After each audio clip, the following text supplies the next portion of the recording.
So hello everyone, आज हम लेने वाले हैं एस वाई बी कॉम का जो हमारा बिजनेस लॉ 1 जो है सेमेस्टर 3 का, उसका जो फर्स्ट मॉड्यूल है इंडियन कॉन्ट्रैक्ट एक्ट 1872 पार्ट 1, उसका लेक्चर नंबर 8 आज हम लोग लेने वाले हैं, जिसके अंदर आज हम लोग देखेंगे एक्सेप्टेंस के बारे में सारी चीज़ें समझेंगे। एक्सेप्टेंस क्या होती है, इसकी डेफिनेशन क्या दी गई है सेक्शन 2 के अंदर, एंड ये भी समझेंगे कि आखिर एक वैलिड एक्सेप्टेंस के लिए कौन से असेंशियल्स होते हैं इसके। तो ये सारी चीज़ों को आज के लेक्चर के अंदर हम लोग समझने वाले हैं।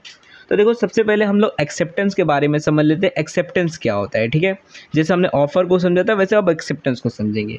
तो देखो, मैं डायरेक्टली आपको कुछ अपने जो नॉर्मल है इशू, जो नॉर्मली हम समझते हैं एक्सेप्टेंस, वही एक्सेप्टेंस है और कुछ नहीं है। तो देखो, एक्सेप्टेंस का मतलब क्या होता है कि देखो, दो पार्टीज़ होती है किसी भी कॉन्ट्रैक्ट के अंदर, ठीक है। कोई भी कॉन्ट्रैक्ट होता है तो उसके अंदर दो पार्टीज़ होती है। एक पार्टी को हम बोलते हैं प्रॉमिसर, ठीक है, जो प्रॉमिस करता है, जो ऑफर देता है, ठीक है। तो ये जो मान लो ये ए है, ठीक है। अब ये जो ए है, ये बी को ऑफ़र देता है कि क्या तुम मुझे अपना घर बेचोगे, ठीक है। क्या तुम मुझे अपना घर बेचोगे, ठीक है। तो यहाँ पर देखोगे तो ये जो ए है, ये इसे ऑफ़र देता है, तो यहाँ पर ये ऑफ़र देता है। एंड जी ये जो बी होता है, जैसे ही इस ऑफ़र को एक्सेप्ट कर लेता है, बोल देता है ठीक है, मैं जो है अपना अप्रूवल दे देता है, अपना असेंट दिखा देता है कि हाँ मैं तुम्हारा ऑफ़र एक्सेप्ट करता हूँ, मैं तुम्हारा ऑफ़र को अप्रूव करता हूँ। तो ऐसे टाइम पर जैसे ही वो उस ऑफ़र को जो है एक्सेप्ट कर लेगा तो उसे कहा जाता है एक्सेप्टेंस, ठीक है। ऑफ़र का एक्सेप्टेंस हो गया। एंड जैसे ही एक ऑफ़र जो है वो एक्सेप्ट हो जाता है तो वो बन जाता है प्रॉमिस। एंड प्रॉमिस के अंदर अगर कंसिडरेशन मिला दे तो आपको वो सारे फॉर्मूला पता ही है कि मिलकर बन जाता है एग्रीमेंट, एंड उसके बाद लीगल इन्फॉर्सिबिलिटी रहेगी तो बन जाएगा कॉन्ट्रैक्ट, ठीक है। तो एक कॉन्ट्रैक्ट बनाने के लिए हमें क्या चाहिए रहता है, एक ऑफ़र, उसके साथ में होना चाहिए हमारा एक्सेप्टेंस, ठीक है, एंड साथ में लीगल इन्फॉर्सिबिलिटी भी होनी चाहिए। तो अगर ये सारी चीज़ें रहती है तो हमारा एक कॉन्ट्रैक्ट बन जाता है, ठीक है। ये सारी चीज़ें रहेगी तो कॉन्ट्रैक्ट बन जाता है। अब देखो, एक्सेप्टेंस जो इसकी डेफिनेशन क्या दी गई है सेक्शन 2B के अंदर, ठीक है। देखो, सेक्शन 2A जो है, सेक्शन 2A जो है वो उसके अंदर स्टार्टिंग में बताया गया है ऑफ़र के बारे में कि ऑफ़र क्या होता है। अब सेक्शन 2B जो है उसके अंदर बताया गया है कि एक्सेप्टेंस क्या होता है, ठीक है। तो देखो, यहाँ पर लिखा हुआ है कि when the person to whom the proposal is made signifies his assent thereto, the proposal is said to be accepted. A proposal when accepted become a promise, ठीक है। मतलब क्या हुआ यहाँ पर देखो कि when the person to whom the proposal is made, ठीक है, इसका मतलब ये होता है कि जब कोई पर्सन जिसके लिए प्रपोजल बनाया गया है, ठीक है, टू हुम मतलब जिसके लिए, ठीक है। जैसे कि इस केस में मान लो ये जो ए है, ये ए है, ये बी है, ठीक है। अब ए जो है उसने प्रपोजल बनाया है किसके लिए, बी के लिए, कि क्या तुम मुझे अपना घर बेचोगे, ठीक है। तो यहाँ पर देखोगे तो ए ने ऑफर बनाया है यहाँ पर, तो ये जो बी है ये वो पर्सन है जिसके लिए प्रपोजल बनाया गया है। अब होता है आगे क्या कि signifies his assent thereto, यानी क्या कि अब ये जो बी है अगर वो अपना असेंट सिग्निफाई करता है, सिग्निफाई मतलब दिखाना या बताना या जताना, ठीक है। एंड असेंट का मतलब होता है अप्रूवल, कि वो अपना अप्रूवल दिखाता है या बताता है या जताता है, किसी भी प्रकार से उसको समझाता है सामने वाले को कि हाँ मैं तुम्हारा ऑफर को अप्रूव करता हूँ, असेंट अपना दिखा रहा हूँ। तो ऐसे टाइम पर बोला जाएगा कि ये जो प्रपोजल है वो एक्सेप्टेड हो चुका है, मतलब जो ऑफर आया था वो एक्सेप्ट हो चुका है, ठीक है। So a proposal when accepted become a promise, और जैसे ही कोई भी अपना जो प्रपोजल है वो एक्सेप्ट हो जाता है तो वो बन जाता है एक प्रॉमिस, ठीक है। तो यही बात लिखी गई है यहाँ पर। अब मे भी ये डेफिनेशन समझ आ गया होगी, when the persons to whom the proposal is made, जब जिसके लिए जो प्रपोजल बनाया जाता है एंड वो सिग्निफाई कर देता है यानी दिखा देता है अपना assent thereto, the proposal is said to be accepted, तब बोल दिया जाता है कि भाई ये जो प्रपोजल है वो एक्सेप्टेड हो चुका है। And proposal when accepted become a promise, okay. Now देखो, अब यहाँ पर सेक्शन 2C के अंदर एक और डेफिनेशन दी गई है जो कि दी गई है प्रॉमिसर और प्रॉमिसी के बारे में, कि मतलब प्रॉमिसर किसको बोलते हैं, प्रॉमिसी किसको बोलते हैं, ठीक है। तो वैसे तो देखो, प्रॉमिसर मतलब वो जो ऑफर देता है और प्रॉमिसी मतलब वो जो एक्सेप्टेंस करता है ऑफर का, ठीक है। तो देखो लिखा है कि the person making the proposal is called the promiser, जो प्रपोजल देता है, जो ऑफर देता है उसको प्रॉमिसर बोला जाता है। And the person accepting the proposal is called the promisee, ठीक है, जो एक्सेप्ट करता है उसको प्रॉमिसी बोला जाता है। अब देखो, यहाँ पर एग्जांपल दिया है एक्सेप्टेंस के लिए कि आप मतलब अच्छी तरीके से आप समझ सको, तो ये मतलब वही एग्जांपल है कि A offers to sell his house to B, यानी क्या कि मान लो ये ए है, ठीक है। अब हम लोग दूसरा सिचुएशन जो एग्जांपल लिया है वो देखते हैं कि ये जो लड़की है इसका नाम मान लो आनवी है, ठीक है। एंड ये है बी फॉर बबलू, ठीक है। तो आनवी जो है वो बबलू को बोलती है क्या तुम मेरा घर 50,000 में खरीदोगे, ठीक है, मतलब 50,000 में क्या तुम मेरा घर खरीदोगे, ठीक है। तो आनवी जो है वो बबलू को बोलती है क्या तुम मेरा घर 50,000 में खरीदोगे। तो यहाँ पर ऑफर ये दे रही है एंड ये एक्सेप्ट कर रहा है, ठीक है। अब होता क्या है, बी जो रहता है यानी बबलू जो है वो एक्सेप्ट कर लेता है ऑफर को कि ठीक है मैं तुम्हारा घर 50,000 रुपये में खरीदूंगा।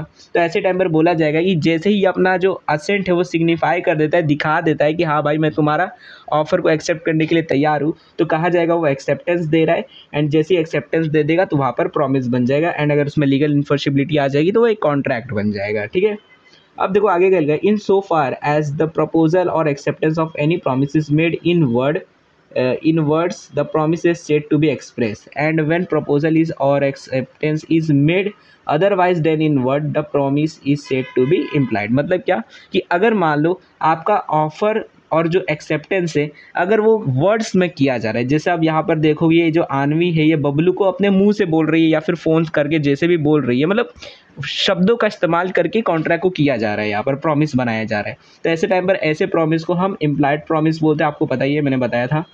मतलब सॉरी इम्प्लाइड नहीं, सॉरी एक्सप्रेस प्रॉमिस बोलते हैं कि भाई एक्सप्रेस करके वर्ड्स का इस्तेमाल करके ये कॉन्ट्रैक्ट को बनाया जा रहा है, प्रॉमिस को बनाया जा रहा है। ओके, एंड वहीं पे आपका जो अगर ऑफर और जो एक्सेप्टेंस है यानी प्रपोजल और जो एक्सेप्टेंस है अगर वो अदर देन वर्ड होता है यानी मतलब शब्दों के अलावा और किसी तरीके से होता है, यानी आप कुछ इशारा कर आप मतलब इशारे में आपका कॉन्ट्रैक्ट बन जाता है, आप सामने वाले को ऑफर को एक्सेप्ट कर लेते हो इशारा देकर, तो ऐसे टाइम पर उसको इम्प्लाइड प्रॉमिस कहा जाता है कि आपने इम्प्लाइड तरीके से मतलब बिना शब्दों का इस्तेमाल किए कॉन्ट्रैक्ट को मतलब कॉन्ट्रैक्ट बना लिया है। ठीक है, मतलब क्या, जैसे एग्जाम्पल ले लेते, मान लो ये जो आनवी है वो बबलू को बोलती है क्या तुम मेरा घर खरीदोगे। ठीक है, अब होता क्या, बबलू कुछ बोलता नहीं, अगले दिन जो है 50,000 रुपये सीधा इसके घर की इधर ला देता है और बोलता है ये लो पैसे। ठीक है, तो ऐसे टाइम पर देखोगे तो इसने अपना एक्सेप्टेंस बोल कर नहीं दिया, इसने कुछ कंडक्ट मतलब कुछ हरकतें करके जिसके वजह से ये जो आनवी है इसको समझ आ गया कि हाँ भाई इसने 50,000 रुपये मेरे घर पर भेज दिए, मतलब क्या कि ये खरीदना चाहता है, मेरे साथ कॉन्ट्रैक्ट करना चाहता है। ठीक है, तो मतलब उसकी हरकतें उसके बता दे रही है कि हाँ वो एक्सेप्टेंस दे रहा है। ठीक है, तो मतलब कुछ ना मतलब कुछ एक्शन करके भी हम अपना एक्सेप्टेंस दिखा सकते हैं बिना शब्दों का इस्तेमाल किए, तो इसे इम्प्लाइड बोला जाता है। ओके, अब whether the promise is express और implied it is equally binding upon the parties, यानी क्या कि अगर कॉन्ट्रैक्ट चाहे वो इम्प्लाइड हो चाहे वो एक्सप्रेस मतलब प्रॉमिस हो कॉन्ट्रैक्ट हो, कोई फ़र्क नहीं पड़ता, दोनों के अंदर इक्वल बाइंडिंग होती है, दोनों के अंदर लीगल ऑब्लिगेशंस होती है जिनको आपको परफॉर्म करना होता है, मतलब दोनों की इक्वली इंपॉर्टेंस रहती है चाहे एक्सप्रेस कॉन्ट्रैक्ट हो या इम्प्लाइड कॉन्ट्रैक्ट हो। ओके, उसके बाद देखो आगे क्या लिखा है कि an implied promise is to be inferred from certain facts such as course of dealing between parties. मतलब क्या ये अपना जो इम्प्लाइड प्रॉमिस होता है जिसमें इशारे में हम बात करते हैं, तो उसके अंदर क्या होता है कि इम्प्लाइड प्रॉमिस में हो सकता है कि दोनों पार्टीज़ में से कुछ पार्टीज़ को जो है मतलब कुछ दोनों के बीच में जो भी इशारे चल रहे हो सकता है उनको समझने में परेशानी आए एंड उनका जो कॉन्ट्रैक्ट है वो ढंग से ना बन पाए। ठीक है, तो इसमें कुछ प्रॉब्लम आ सकती है, बट जो अपना एक्सप्रेस कॉन्ट्रैक्ट होता है उसमें कोई भी प्रॉब्लम नहीं आती है। एंड ये भी बोला गया है कि अगर कहीं पे एक्सप्रेस कॉन्ट्रैक्ट एग्जिस्ट करता है, मान लो इन दोनों के बीच में एक्सप्रेस कॉन्ट्रैक्ट है, दोनों ने मुंह ज़बानी बोल दिया हाँ भाई हम तुम्हारे साथ कॉन्ट्रैक्ट करना चाहते हैं, दोनों ने मतलब वर्ड्स का इस्तेमाल करके एक एक्सप्रेस कॉन्ट्रैक्ट बना दिया। ठीक है, अब ऐसे टाइम पर ये नहीं बोला जाएगा इसके अंदर किसी भी प्रकार का कोई इम्प्लाइड कॉन्ट्रैक्ट भी होगा। ठीक है, क्यों नहीं बोला जाएगा, क्योंकि अगर कहीं पे एक्सप्रेस कॉन्ट्रैक्ट है तो वहाँ पर इम्प्लाइड कॉन्ट्रैक्ट नहीं हो सकता। अब यहाँ पर ये नहीं हो सकता, मान लो जैसे कि ये जो आनवी है वो अपने आप से ये नहीं समझ सकती है, मान नहीं सकती है कि चलो ये जो बबलू है ये जो है मेरा एक और घर जो है वो भी खरीदने के लिए तैयार है। ठीक है, वो अपने आप से ही ये अज्यूम नहीं कर सकती है कि हाँ भाई ये जो है मतलब उसकी कुछ हरकतें देख कर कि भाई मेरे को तो लगता है ये मेरा दूसरा वाला भी घर खरीदने के लिए तैयार है। ठीक है, तो अपने आप से इम्प्लाइड कॉन्ट्रैक्ट नहीं बना सकती है। यहाँ पर अगर एक एक्सप्रेस कॉन्ट्रैक्ट बनाया गया है कि इसने बोला है कि मैं तुम्हारा यही वाला घर कर दूंगा, तो ऐसे टाइम पर जो है वो सिर्फ यही माना जाएगा कि हाँ भाई इसने सिर्फ इसी घर का कॉन्ट्रैक्ट किया, वो अपने आप से हम एक और इम्प्लाइड कॉन्ट्रैक्ट नहीं मतलब एग्जिस्ट कर सकते जब तक होता नहीं है। ठीक है, तो ये यहाँ पर बोला गया है कि अगर कहीं पे एक एक्सप्रेस कॉन्ट्रैक्ट है तो वहाँ पर इम्प्लाइड कॉन्ट्रैक्ट नहीं रहेगा, दोनों में से कोई एक ही कॉन्ट्रैक्ट रहेगा। ओके, अब देखो आगे क्या लिखा हुआ है यहाँ पर कि in order to convert any proposal into a promise the acceptance must be absolute and unqualified unconditional acceptance of an offer with condition variation reservation is no acceptance at all. मतलब क्या यहाँ पर बोला गया है कि देखो अब होता क्या है, अब ये जो आनवी है अगर मान लो ये आनवी इसको बोलती है ऑफर देती है कि भाई तुम मेरा घर क्या 50,000 रुपये में खरीदोगे। अब बबलू जो रहता है वो बोलता है कि देखो मैं तुम्हारा घर खरीदने के लिए तैयार हूँ लेकिन मेरी कुछ कंडीशंस है कि मैं जो है तुम्हारा घर सिर्फ और सिर्फ 40,000 रुपये में ही खरीदूंगा। ठीक है, मतलब क्या कि ये कुछ कंडीशन ला रहा है। अब ऐसे टाइम पर बताओ ये जो कंडीशन ये बता रहा है क्या ये एक एक्सेप्टेंस है? आपको पता होगा ये एक एक्सेप्टेंस नहीं है, ठीक है। ये एक मतलब कह सकते हो ये जो है ये काउंटर ऑफर हो गया, ये तो काउंटर ऑफर बन गया, ये कोई एक्सेप्टेंस नहीं कहा जाएगा। तो अगर आप चाहते हो कि आपका जो प्रपोजल है वो एक्सेप्ट हो जाए और वो एक प्रॉमिस बन जाए, तो उसके लिए आपको ये करना होगा कि आपका जो भी सामने से ऑफर आ रहा है उसको आपको एब्सोल्यूट तरीके से मतलब जैसा बोला गया है अनक्वालिफाइड तरीके यानी कोई भी कंडीशन ना देते हुए आपको एक्सेप्ट करना है, यानी अनकंडीशनल एक्सेप्टेंस आपको देनी है। आपको कोई भी कंडीशंस नहीं लगानी है उसके अंदर, क्योंकि अगर आप कंडीशंस, वेरिएशन, रिजर्वेशन कुछ भी उसके अंदर लाते हो, चेंजेस करते हो उस एक्सेप्टेंस के अंदर, उस ऑफर के मतलब एक्सेप्टेंस के अंदर, तो ऐसे टाइम पर वो एक्सेप्टेंस नहीं कहा जाएगा, वो एक काउंटर ऑफर बन जाएगा, ठीक है। तो acceptance with variation is called counter offer and there is no contract unless until the counter proposal is accepted by the original proposer, ठीक है। कि जब तक अब क्योंकि यहाँ पर मान लो जैसे इसने ऑफर दिया कि क्या तुम मेरा घर 50,000 में खरीदोगे, एंड इसने कंडीशन दे दी नहीं नहीं मैं तो तुम्हारा घर 40,000 में खरीदने के लिए तैयार हूँ, बोलो बेचोगे किया, ठीक है। तो ऐसे टाइम पर देखो तो इसने काउंटर ऑफर दे दिया। अब अगर ये जो आनवी है अगर वो चाहती है कि नहीं मेरे को इसके साथ कॉन्ट्रैक्ट करना है, मेरे को अपना घर बेचना है, तो ऐसे टाइम पर फिर अगर ये चाहती है कि यहाँ पर एक प्रॉमिस क्रिएट हो जाए, तो उसके लिए फिर ये जो ओरिजिनल ऑफर है ये तो रिजेक्ट हो चुका है, अब ये जो काउंटर प्रपोजल आया हुआ है इसको इसे एक्सेप्ट करना होगा, ठीक है। तो जो ओरिजिनल प्रपोजर था स्टार्टिंग के अंदर उसके पास वापस ये राइट आ जाएगा कि वो जो है अब इस एक्सेप्ट करे कि नहीं करे इस ऑफर को, ठीक है, जो काउंटर ऑफर आया है। तो counter proposal is the rejection of the original proposal and making a new proposal. की काउंटर ऑफ प्रपोजल मतलब वही रिजेक्शन हम करते हैं ओरिजिनल प्रपोजल को एंड एक नया ऑफर लाते हैं। अब इलस्ट्रेशन यहाँ पर दिया गया है कि A offer to sell his house to B, ये जो आनवी है वो बबलू को बोलती है कि 50,000 में घर खरीदेगा, तो बी जो है बबलू जो है वो बोलता है कि देखो मैं तुम्हारा घर खरीदने के लिए तैयार हूँ लेकिन मैं 40,000 में कर दूंगा, ठीक है। तो it is a counter proposal by B which must be accepted by the original proposer. अगर ए जो है यानी आनवी जो है वो चाहती है कि बाइंडिंग होना, ठीक है, मतलब वो चाहती है कि मैं जो है कॉन्ट्रैक्ट में बाइंड हो जाऊँ, मैं मतलब मेरे कॉन्ट्रैक्ट इसके साथ बना लूँ, तो ऐसे टाइम पर उसको उस काउंटर प्रपोजल को एक्सेप्ट करना होगा, ठीक है। तो यही बोला गया है यहाँ पर। तो यहाँ पर सीधी सी बात यही है कि एक्सेप्टेंस का मतलब ये होता है कि जब सामने वाला आपको प्रॉमिस देता मतलब सामने वाला आपको एक ऑफ़र देता है, आपको एक प्रपोज़ल देता है, एंड जब उस प्रपोज़ल के आप अपना असेंट सिग्निफाई कर देते हो, अपना अप्रूवल दे देते हो, उसे एक्सेप्ट कर लेते हो, तो उसी को एक्सेप्टेंस बोला जाता है। लेकिन आपका जो एक्सेप्टेंस है वो अनकंडीशनल एब्सोल्यूट होना चाहिए, जो का तो मतलब जो बोला गया है वही आपको एक्सेप्ट करना है, उसके अंदर कोई भी कंडीशंस नहीं लानी, अनक्वालिफाइड होना चाहिए। उसके अंदर अगर आप कुछ क्वालिफिकेशन डाल दो कि भाई ये सारी चीज़ें रहेगी तभी मैं तुम्हारा एक्सेप्ट करूँगा, तो ऐसे टाइम पर वो काउंटर ऑफर बन जाता है, ठीक है। तो वो एक्सेप्टेंस नहीं रह जाता है। नाउ मे बी यहाँ पर आपको ये एक्सेप्टेंस समझ आ गया होगा, एक्सेप्टेंस क्या होता है। अब ये समझ लेते हैं असेंशियल्स ऑफ वैलिड एक्सेप्टेंस, ठीक है, कि मतलब एक वैलिड एक्सेप्टेंस को बनाने के लिए क्या क्या असेंशियल्स इंपॉर्टेंट्स होते हैं, कि मतलब क्या क्या चीज़ें चाहिए रहती है कि हम एक वैलिड एक्सेप्टेंस बना सके, ठीक है। तो देखो सबसे पहला जो एक असेंशियल एलिमेंट है एक वैलिड एक्सेप्टेंस का, वो है आपका acceptance must be absolute same as unqualified और अनकंडीशनल। वो इस चीज़ है कि देखो आपका जो एक्सेप्टेंस है वो सेम होना चाहिए, एब्सोल्यूट होना चाहिए, कोई भी उसमें क्वालिफिकेशन आपने नहीं डाली, मतलब कंडीशंस नहीं रहनी चाहिए, ठीक है, कि हाँ भाई तुम्हारा जो एक्सेप्टेंस है मैं तभी एक्सेप्ट करूँगा जब ये सारी चीज़ें होगी, ऐसी चीज़ें नहीं होनी चाहिए, कोई भी कंडीशंस नहीं होनी चाहिए। अगर कोई कंडीशन आती है तो वो एक एक्सेप्टेंस नहीं रह जाएगा, वो काउंटर ऑफर बन जाएगा। तो वही लिखा है कि acceptance of a proposal with condition is no acceptance at all. Addition of any collateral or conditional terms to the acceptance will constitute an acceptance as a qualified or conditional acceptance. Similarly, any provisional acceptance is not an absolute acceptance where there certain negotiation are taken place before the proposal is finally accepted, ठीक है। कि मतलब कहा जाएगा कि भाई ये जो एक्सेप्टेंस के अंदर कंडीशंस लाई जा रही है ये एक टाइप से काइंड ऑफ नेगोशिएशन की तरह बात रहेगा, बार्गेनिंग हम कर रहे हैं, उसके साथ काउंटर ऑफर हम उसे दे रहे हैं, एंड ऐसे टाइम पर जो जब फाइनली जो सामने वाला पर्सन है जब उस काउंटर ऑफर को भी एक्सेप्ट कर लेगा तब जाकर वहाँ पर एक कॉन्ट्रैक्ट क्रिएट होगा, ठीक है। तो ऐसे टाइम पर कह सकते हो कि अगर हम चाहते हैं कि हम एक्सेप्टेंस दें तो एक्सेप्टेंस के अंदर कोई भी हमें चेंजेस नहीं लाने, एब्सोल्यूट वो रहेगा जैसे का तैसा ही हमें एक्सेप्ट कर लेना है। अनक्वालिफाइड यानी अनकंडीशनल रहना चाहिए, कोई भी मतलब चेंजेस हमें नहीं करना है, कोई कंडीशंस नहीं लगानी है, तभी जाकर वो एक्सेप्टेंस कहा जाएगा, नहीं तो वो एक काउंटर प्रपोजल बन जाएगा, ओके।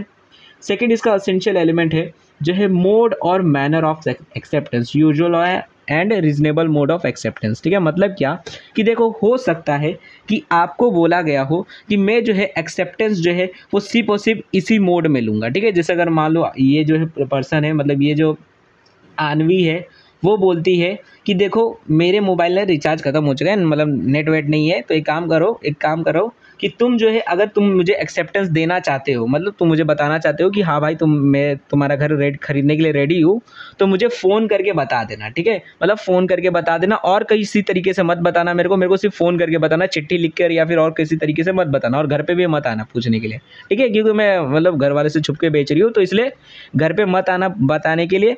एंड मतलब फ़ोन करके ही खाली मेरे को बताना। अब मैंने पर्टिकुलरली ये जो आणवी है, इसने एक पर्टिकुलरली मोड प्रिस्क्राइब किया है, बताया है कि तुम जो है मुझे फ़ोन करके ही बताना कि तुम्हें मतलब एक्सेप्टेंस करना है कि नहीं करना है, ठीक है। तो यहाँ पर यही बोला गया है कि अगर आपको कुछ मोड बताया गया है, कुछ तरीका बताया गया है कि किस तरीके से आपको एक्सेप्टेंस देना है, तो आपको उसी तरीके से उसी मैनर में आपको एक्सेप्टेंस देना होगा, तभी उस एक्सेप्टेंस की मतलब वो वैलिड कहा जाएगा। वरना जो सामने वाला जो ऑफरी रहेगा, जो प्रोमिसर रहेगा, वो चाहे तो आपके एक्सेप्टेंस को बोल सकता है कि नहीं मुझे ये एक्सेप्टेंस नहीं चाहिए, क्योंकि मैंने जिस मोड में बोला गया था उस मोड में नहीं आया। हो सकता है मान लो अब जैसे ये जो बबलू है वो उसके घर पे पहुंच जाए कि मतलब देखो मैं तुम्हारा घर खरीदने के लिए तैयार हूँ, और क्योंकि वो छुप छुप के बेच रही थी, आणवी तो छुप छुप के बेच रही थी ना, तो ऐसे टाइम पर आणवी बोल दी कि नहीं नहीं मैं कहाँ घर बेच रही हूँ, मेरे मतलब उसके मम्मी पूछे कि हाँ क्या रे तू घर बेच रही है, तो बोली कि नहीं नहीं मैं कहाँ घर बेच रही हूँ, तो झूठ बोल रहा है, पता नहीं कौन आदमी है ये, ठीक है।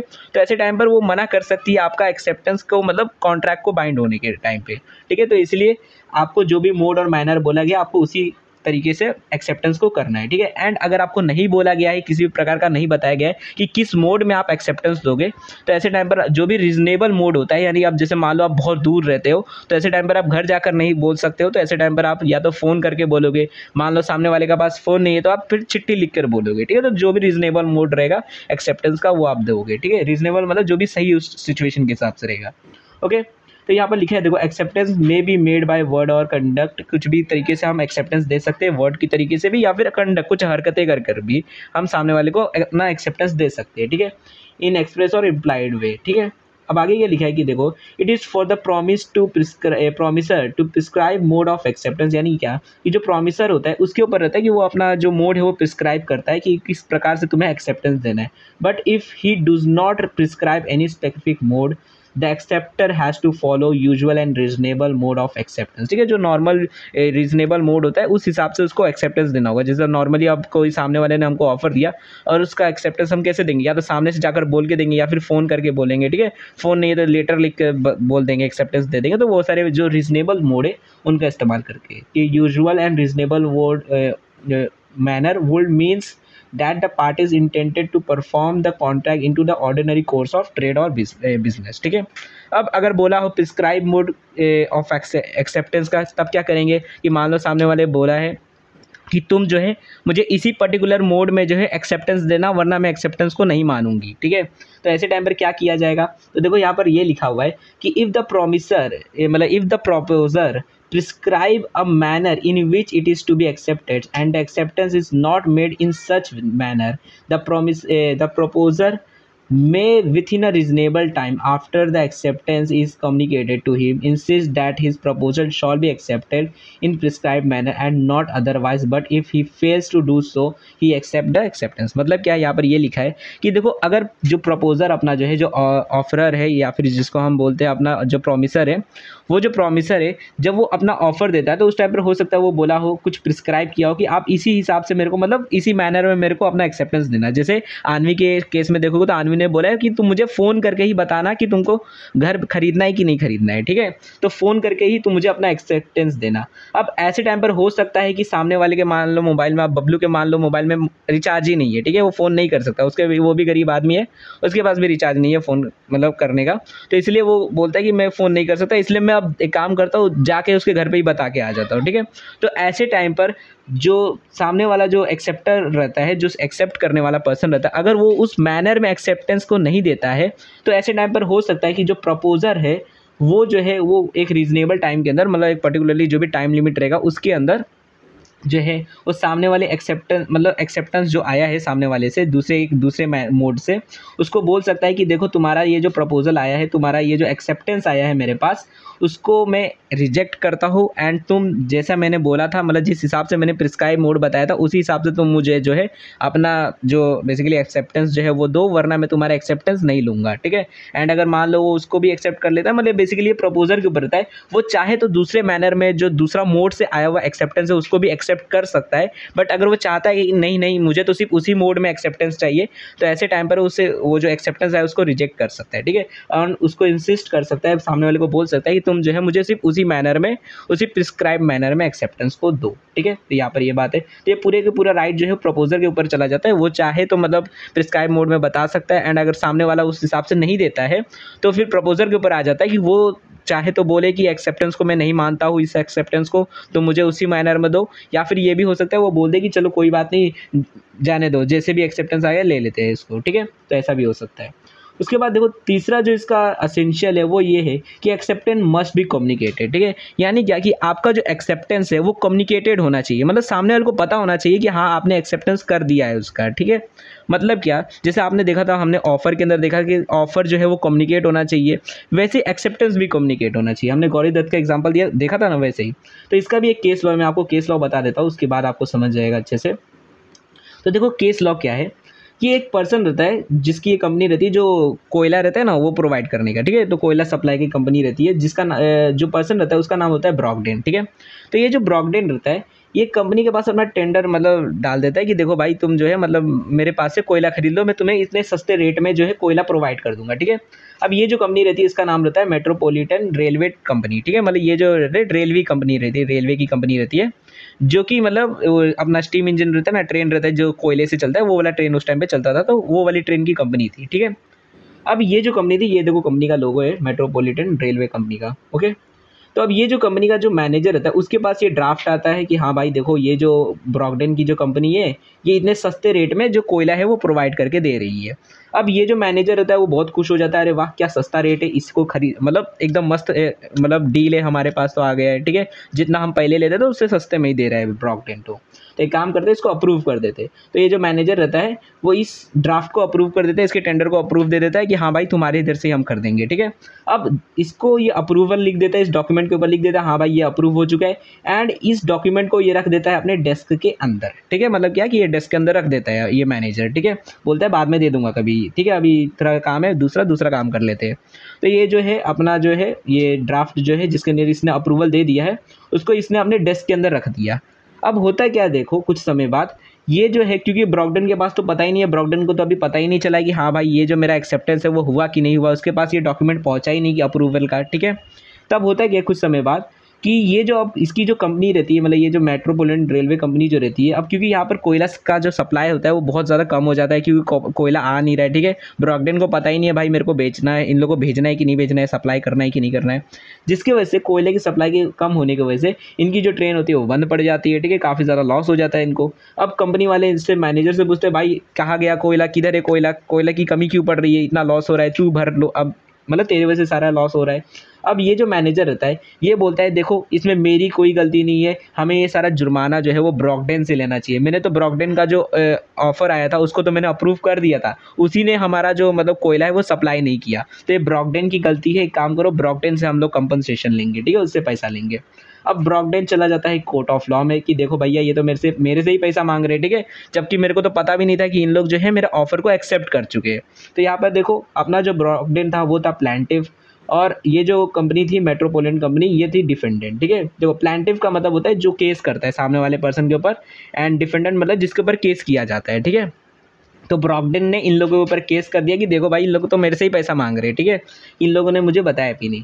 तो ऐसे टाइम पर ब्रॉकडेन का कहना क्या था कि देखो इन लोगों ने मुझे कम्युनिकेट ही नहीं किया, इन लोगों ने मुझे बताया ही नहीं कि इन लोगों ने मेरा जो ऑफर है उसे एक्सेप्ट कर लिया है, ठीक है। तो मुझे पता ही नहीं है कि मेरा जो ऑफर है वो एक्सेप्ट हो चुका है, तो मैं किस बात पर सप्लाई करूँ इनको कोयला, ठीक है। जब तक मुझे पता नहीं चलेगा कि सामने वाले ने मेरा जो ऑफर है वो एक्सेप्ट कर लिया है तब तक मैं कोयला से इन लोगों को कैसे सप्लाई करूँगा, ठीक है। तो ऐसे टाइम पर जो जज था उनका भी वो भी समझ गए हाँ भाई सही बात है, ये तो पूरी कंपनी की ही गलती है, ठीक है। तो ऐसे टाइम पर जो केस था वो तो प्लांटिफ अपना जीत गया, मतलब ब्रॉकडेन जीत गया, ठीक है।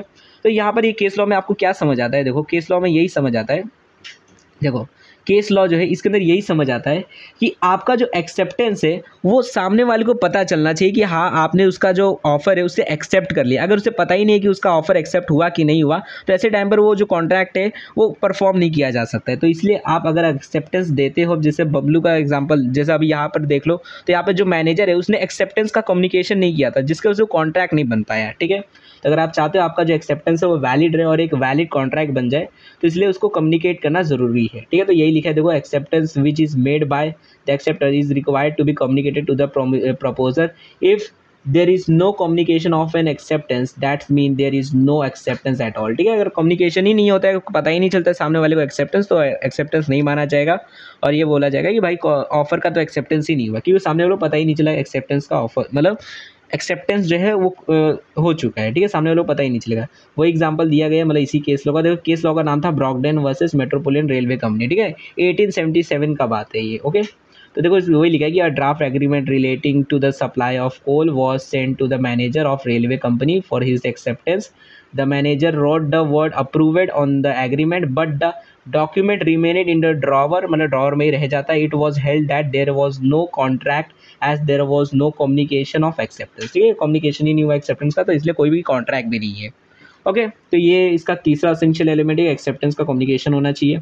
उसके बाद लिखा है silence does not amount to acceptance. ठीक है, अब इसका मतलब क्या होता है, silence does not amount to acceptance. इसका मतलब ये होता है कि अगर मान लो आप जो है एक्सेप्टेंस दे रहे हो एंड मतलब बेसिकली जैसे यहाँ पर देखो लो, मतलब आपको वही वाला एग्जांपल ले लेते हैं। ठीक है, मतलब ये वाला एग्जांपल ले लेते हैं। देखो कि अब होता क्या है, देखो कि ये जो आनवी है वो बबलू को बोलती है क्या तुम मेरा घर 50,000 रुपये में खरीदोगे। ठीक है, एंड बबलू जो है वो कुछ नहीं बोलता है। ठीक है, बबलू कुछ नहीं बोलता है, वो चुपचाप रहता है, वो कुछ भी नहीं बोलता है, कुछ एक्शन नहीं करता है, कुछ ऐसा नहीं कि उसके घर पे जाकर पैसा भी बेच के आ जाता है, ना ही वो वर्ड्स का इस्तेमाल करता है, ना ही किसी इशारों का इस्तेमाल करता है, वो चुपचाप रहता है। ठीक है, वो कुछ बोलता ही नहीं है। ठीक है, अब ऐसे टाइम पर आनवी जो रहती है वो ये सोच लेती है कि देखो इसकी मैं मान लेती हूँ, इसकी चुप्पी में ही मैं हाँ मान लेती हूँ। ठीक है, मतलब वो सोचती है कि भाई ये चुप है, मतलब ये मना नहीं कर रहा है कि मैं तुम्हारा घर नहीं खरीदूंगा, तो ऐसे टाइम में मैं ये मान लेती हूँ कि चलो ये मेरा घर खरीदेगा। तो ये नहीं बोला जाएगा कि ये एक्सेप्टेंस है। मतलब क्या कि अगर सामने वाली जो पार्टी है वो आपके ऑफर के बारे मतलब आपके ऑफर का जो एक्सेप्टेंस है वो साइलेंस में दे रही है, मतलब कुछ बोल ही नहीं रही है, ना ही कुछ बोल रही है, ना ही किसी वर्ड का इस्तेमाल कर रही है, ना ही कोई कंडक्ट कर रही है। ठीक है, कोई इशारा भी नहीं दे रही है आपको कि हाँ भाई मैं तुम्हारा एक्सेप्ट करना चाहता हूँ, खाली चुपचाप है, साइलेंट है। तो यहाँ पर इसका मतलब ये है कि वो आपको एक्सेप्टेंस नहीं दे रही है। आप ये नहीं बोल सकते कि उसकी चुप्पी में हाँ है। ठीक है, मतलब उसकी चुप्पी में आप हाँ नहीं मान सकते। तो यही लिखा है कि N acceptance of an offer can not be implied from the silence of the acceptor. यानी क्या कि अगर सामने वाला साइलेंट है, चुप है, कुछ भी कर नहीं रहा है, ना ही कोई एक्शन कर रहा है, ना ही वो कुछ बोल रहा है, तो ऐसे टाइम पर आप ये नहीं मान लोगे भाई ये जो है सामने वाला हमको एक इम्प्लाइड तरीके से एक्सेप्टेंस दे रहा है। ठीक है, आप ये नहीं मान सकते अगर वो कुछ भी साइलेंट एकदम है। तो ठीक है, साइलेंस का मतलब ये है कि ना ही वो कोई हरकतें कर रहा है, ना ही वो कुछ बोल रहा है। ठीक है, ना ही वो वर्ड्स का इस्तेमाल कर रहा है, ना ही कोई कंडक्ट कर रहा है। तो acceptance to be completed must be communicated by word और conduct by the acceptor. Mental acceptance is no acceptance at all. यानी क्या कि अगर मान लो जैसे ये जो बबलू है ये ऐसा कुछ करता है कि ये जो बबलू है वो वर्ड्स का इस्तेमाल मान लो नहीं करता है, बट इम्प्लाइड तरीके से मान लो इसके घर पे 50,000 रुपये भेज देता है, तो ऐसे टाइम पर ये जो आनवी हो वो मान सकती है कि हाँ भाई इसने मेरे को पैसे भेज दिए, मतलब कुछ ये हरकतें कर रहा है, चुपचाप नहीं है, साइलेंट नहीं है। बट अगर ये मान लो इससे ये कुछ भी नहीं करता है तो ऐसे टाइम पर ये नहीं माना जाएगा इसने एक्सेप्टेंस दे दिया है। ओके, एंड हो सकता है मान लो ये जो बबलू है ये अपने मन में ही बोलता हो कि हाँ भाई मेरे को लगता है मैं काम करता हूँ इसका घर खरीद लेता हूँ। ठीक है, सिर्फ मन में ही एक्सेप्टेंस दे रहा है लेकिन मुंह से कुछ बोल ही नहीं रहा है। ठीक है, मतलब ना ही मुंह से बोल रहा है ना ही कुछ कंडक्ट कर रहा है, तो उसे मन में जो मेंटल जो एक्सेप्टेंस है उसको नहीं माना जाएगा जब तक वर्ड या फिर कंडक्ट तरीके से सामने वाले को एक्सेप्टेंस को कम्युनिकेट ना किया जाए। ठीक है, तो यही लिखा है यहाँ पर कि जो साइलेंस है वो एक्सेप्टेंस को नहीं माना जाएगा। ठीक है, साइलेंस को एक्सेप्टेंस नहीं माना जाएगा। ओके, अब देखो आज के लेक्चर में हम लोग बस यही 4 ही मतलब एसेंशियल एलिमेंट देखेंगे, काफ़ी ऐसे ही लेट हो गए। तो अब नेक्स्ट लेक्चर के अंदर जो बचे हुए 5th 6th 7th 8th और 9th और 10th जो है अपना एसेंशियल एलिमेंट्स है उनको देखेंगे वैलिड एक्सेप्टेंस के। ओके, तो नेक्स्ट लेक्चर के अंदर बचे हुए जो हमारे एसेंशियल्स ऑफ वैलिड एक्सेप्टेंस उनको देखने वाले हम लोग। तो मे भी आज के लेक्चर के अंदर ये सारी चीज़ें आपको समझ आ गई होगी। फिर भी अगर आपको कोई भी डाउट रहेगा तो आप लोग कमेंट सेक्शन के अंदर जो भी आपके डाउट्स रहेंगे वो पूछ सकते हो। एंड देखो इसका जो नेक्स्ट लेक्चर है वो जल्दी आ जाएगा, अब रोज़ रोज़ लेक्चर्स आएंगे। तो चैनल को सब्सक्राइब कर दो और वीडियो को शेयर कर दो आपके जितने भी दोस्त लोग हैं उन लोगों के साथ में, ताकि जैसे इसका नेक्स्ट लेक्चर आ जाए तो उसकी भी आपको नोटिफिकेशन मिल जाए और उन वीडियोज़ को भी आप देख सकोगे। एंड वीडियो को पक्का शेयर कर देना अपने दोस्तों के साथ में। और अगर आपको लेक्चर का PDF चाहिए रहेगा तो आपको टेलीग्राम पे मिल जाएगा, तो वहाँ से जाकर आप लेक्चर का PDF भी ले सकते हो। एंड अगर कोई नोटिफिकेशन रहेगी तो वो आपको इंस्टाग्राम पे मिलते रहेंगे, तो उसके लिए आप इंस्टाग्राम पेज पे जाकर फॉलो भी कर सकते हो, ठीक है। दोनों की जो लिंक है वो आपको डिस्क्रिप्शन में मिल जाएगी, तो वहाँ पे जाकर आप फॉलो कर लेना इंस्टाग्राम पे। एंड अगर आप लेक्चर को लेट देख रहे हो, मतलब 1-2 दिन बाद देख रहे हो वीडियो को, तो हो सकता है यहाँ पर नेक्स्ट लेक्चर की प्लेलिस्ट आ गई हो, तो यहाँ से जाकर आप नेक्स्ट लेक्चर को भी देख सकते हो, ठीक है। एंड हमारे चैनल पे फाउंडेशन कोर्स को भी हम पढ़ाते हैं, मतलब फाउंडेशन कोर्स सब्जेक्ट को भी पढ़ाते हैं, तो अगर आपको वो वाले लेक्चर्स भी देखने हैं तो यहाँ पर साइड में आपको उसकी भी प्लेलिस्ट दिख जाएगी, तो यहाँ से आप वो वाले लेक्चर्स को भी देख सकते हो। So thanks for watching my video, अपने नेक्स्ट वीडियो में मिलेंगे।